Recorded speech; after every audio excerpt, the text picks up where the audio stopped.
Wedding the untold story of Madhavpur.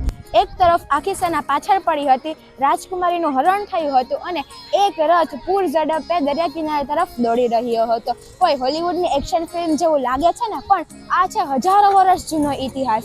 તેથી ચાલો હું તમને આજે લઈ જાઉં ભગવાન શ્રી કૃષ્ણના સિક્રેટ વેડિંગ ડેસ્ટિનેશન પર. Welcome to Madhavpur. આ છે સમગ્ર ઘેર પંથકનું હૃદય એટલે કે માધવપુરમાં આવેલું પ્રાચીન માધવરાય મંદિર. પૌરાણિક કથા મુજબ વિદર્ભના મહારાજા ભીષ્મકની પુત્રી રૂકમણીને પોતાની મરજી વિરુદ્ધ શિશુપાલ સાથે પરણવાની તૈયારી થઈ રહી હતી, પણ રૂકમણીજી દિલ તો દ્વારિકાધીશને જ આપી ચૂક્યા હતા.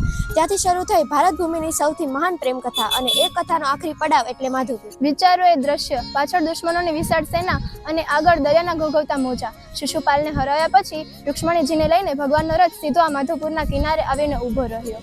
આજે પણ આ ઉભેલા રથનું દ્રશ્ય તમને એ શૌર્ય અને ગતિનો અહેસાસ કરાવશે. અહીંનો પવન આજે પણ એ વિજયગાથા ગાય છે.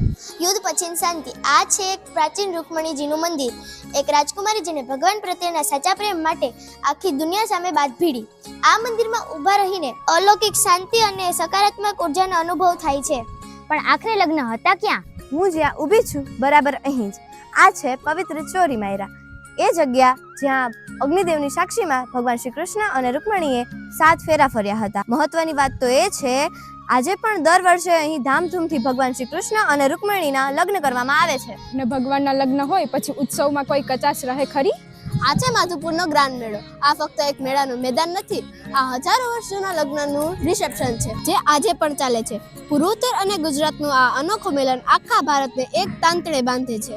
ઇતિહાસ, પ્રેમ અને ભક્તિનો આવો સંગમ આખી દુનિયામાં ક્યાંય નથી. જો તમે પણ આ દિવ્ય લગ્નના સાક્ષી બનવા માંગતા હોય તો ચિત્રા માસનો માધવપુરનો મેળો તમારી રાહ જોઈ રહ્યો છે. આ વિડીયો તમારા એવા મિત્રોને શેર કરો જેમની સાથે માધવપુરના મેળામાં આવવાનું હોય. કોમેન્ટમાં